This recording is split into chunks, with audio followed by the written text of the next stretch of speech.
La plantación del olivar en seto es similar a la plantación del olivar tradicional, variando solo el marco de plantación.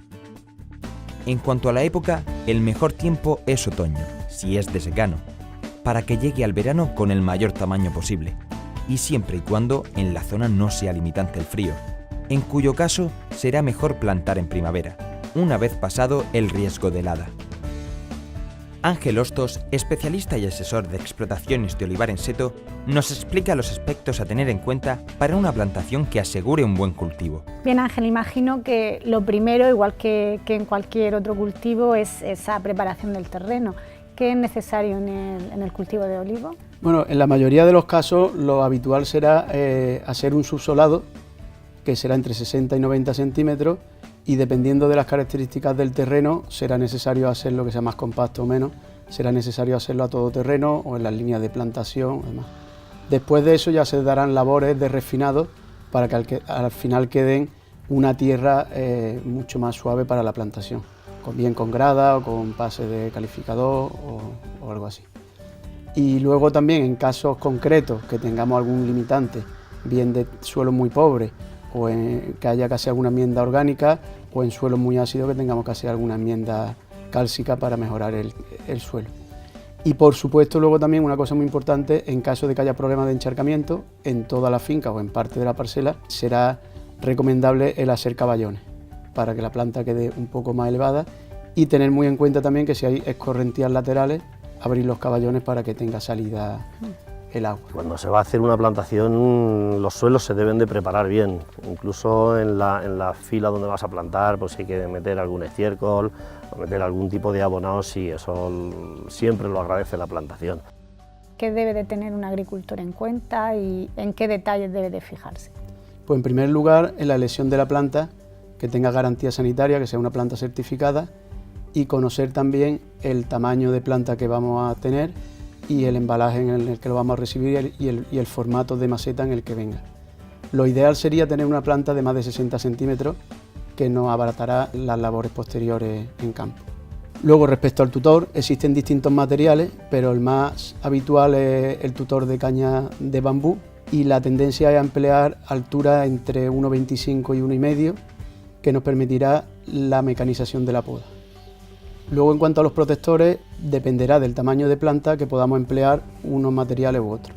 Si tenemos planta pequeña, solo podremos usar protectores que dejen pasar la luz, con el consiguiente problema de que va a salir brotaciones laterales y nos va a llevar un costo luego superior para eliminarlo.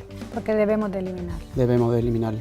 Y si contamos con una planta de más de 60, se pueden emplear de plástico, que son más económicos y que sirven para poder aplicar luego herbicidas sin problema, y que no nos van a dejar salir tampoco ramificaciones en esa altura entre los 35 y 40 centímetros que tenga de altura el protector. Una vez que tenemos ya el olivo y el tutor, tendremos que atar el olivo al tutor, para lo cual lo más normal es usar gomas de ancla del 8 que nos van a permitir llevar la planta a su desarrollo final, con 2 o 3 atados.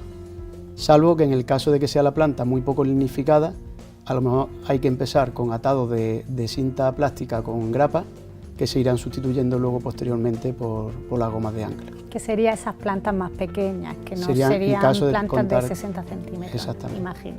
¿Y hay algún condicionante más para la elección de estos materiales que nos haga elegir en ese arco de variación que nos has dado? Lo más importante en un principio sería también decidir si vamos a realizar la colocación de la espaldera, porque en caso de que no la vayamos a realizar o que no tengamos pensado realizarla, habrá que tener un tutor de más grosor, mínimo 20-22 milímetros de grosor en la caña, y también habrá que poner especial atención en que el clavado de los tutores sea mínimo de 50 centímetros, para que oponga mayor resistencia a la caída.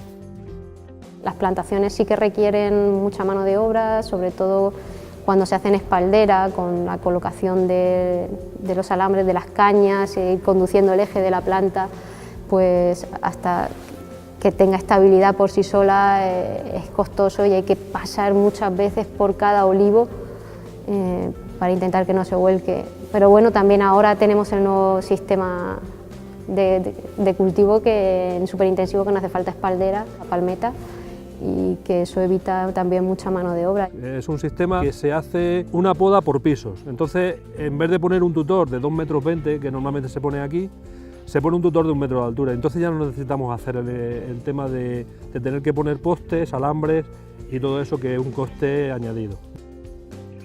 En base a que elijamos el colocar esa espaldera, ese sistema de soporte, que bueno, puede ser en algunos casos opcionales, ¿qué nos recomienda para colocarlo o el por qué colocarlo o no? Si vamos a colocar espaldera, el diámetro de los tutores ya no hace falta que sea tan grueso, pueden ser tutores con menos grosor, y aparte el clavado tampoco es necesario ya que sea tan fuerte o que sea tan extenso. Con clavar 30-35 centímetros, que es lo que las máquinas plantadoras por sí solas hacen, sería suficiente.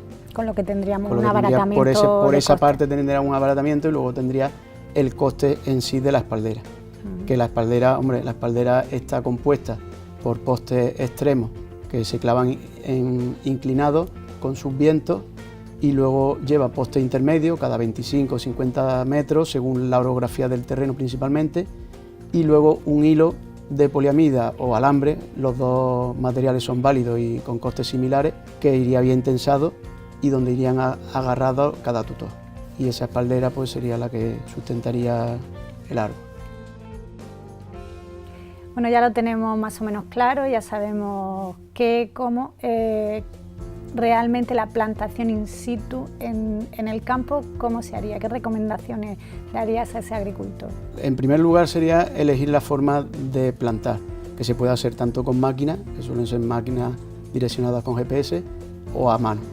Ambos sistemas son válidos y todo va a depender de la disponibilidad de mano de obra cualificada para esa tarea, o de la disponibilidad de empresas de servicios que planten, y del tamaño de la plantación. Normalmente en plantaciones de menos de 10 hectáreas suele salir más rentable a mano que con la máquina.